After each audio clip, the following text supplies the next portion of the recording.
So I worked at the Walmart distribution center working as an order filler or an order picker, whatever you want to use for the job, from March of 2011 to September of 2011.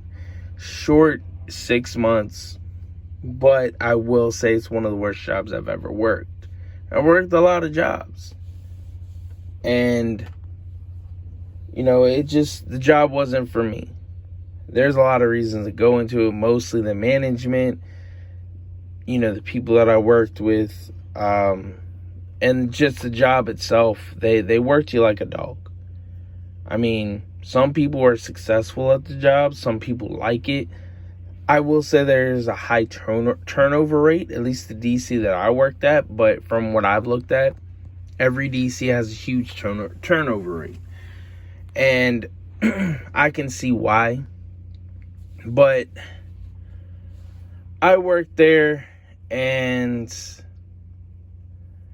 when I first started, I applied, and then when I did, I went in for the interview and then passed the interview, and then they gave me like the schedule. So my schedule was first shift, which would be 5 a.m. to 10 to 12 hours later. And then I had work Friday, Saturday, and Sunday. So those are the only 3 days that I had to work. And then after that, it was a couple day orientation. So pretty much what this is you watch videos, you take tests on these videos. I don't remember the exact everything that you have to do, but it's for 3 days. It's just teaching you safety stuff and what's going on and whatnot. You have to watch these videos, and you can retake them if you want, but pretty much you have to pass these tests. I passed them, everybody else did. And then we got our trainer. And at this time, we were starting out with a 15-week grace period, which pretty much for almost 15 weeks, you had a trainer almost not by your side, right up on your ass the whole time. He or she was there sporadically throughout the day. And he or she is there to teach you the ropes, teach you how to run your PE, or power equipment as we call it, or a power jack. And they teach you how to run your headset.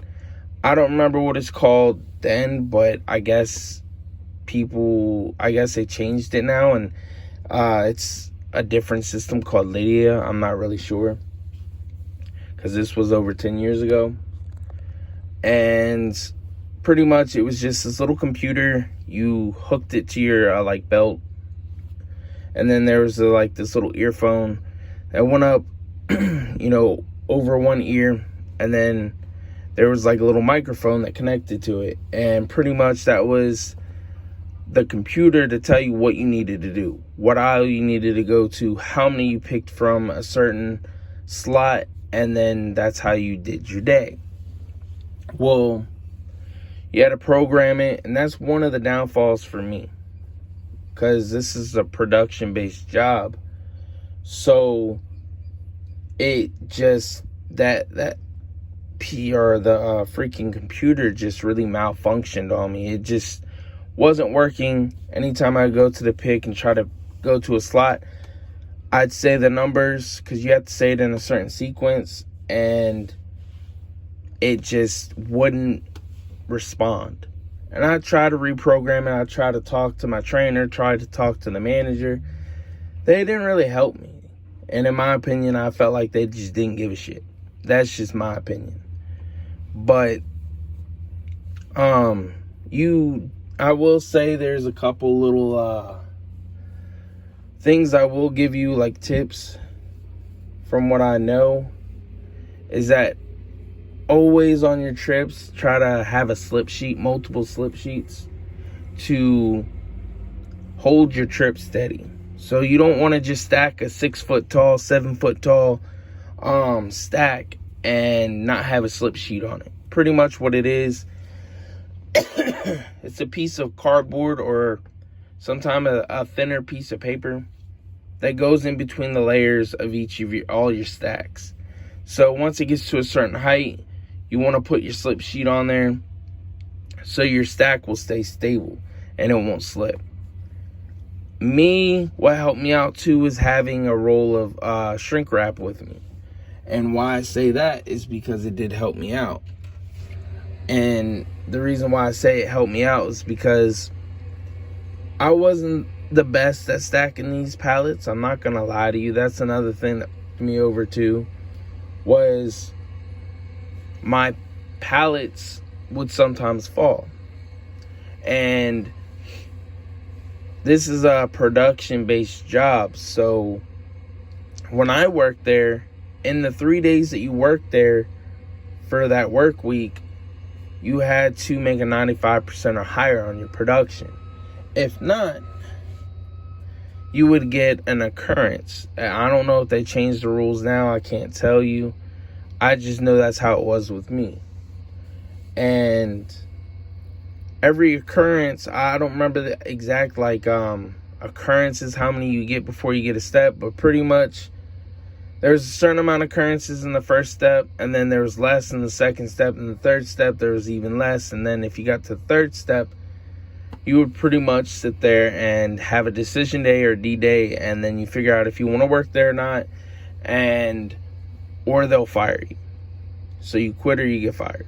Well, for me, there was just a lot of not the best production, because my trips were either falling, or, since I'm the new guy, nobody there wanted to help me. They didn't give a fuck, which is fine. I don't care. I'm just there to make money and go home.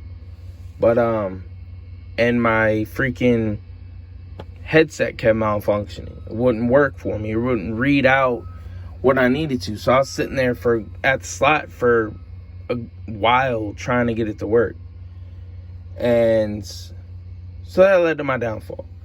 And, also, I just kind of got discouraged. I mean, really, I just looked at the job like it really wasn't worth it for me. I mean, really look at it. If you get hurt, they're going to look at it like, hey, it's your fault. They're not going to care. And if you get hurt really bad, you're pretty much screwed out of money and working. You know what I mean? So you got to be extra careful whenever you're working there and these physical jobs like that. And I wasn't getting the 95% or higher production every single week. So eventually my occurrences stacked up to 1 step, and then eventually 2 steps, and then 3 steps. On the 3rd step, they bring you into the big boss's office, and they pretty much give you a lecture. I don't remember everything that they told me, because it's 10 years ago, or really over 10 years ago. And also, by this time, I was fed up with the job. I didn't give a shit. Fire me, I quit. I don't care. I mean, I was also younger at the time, but I didn't care. Well, they gave me a lecture. And then they asked me, well, we're going to give you this Friday off.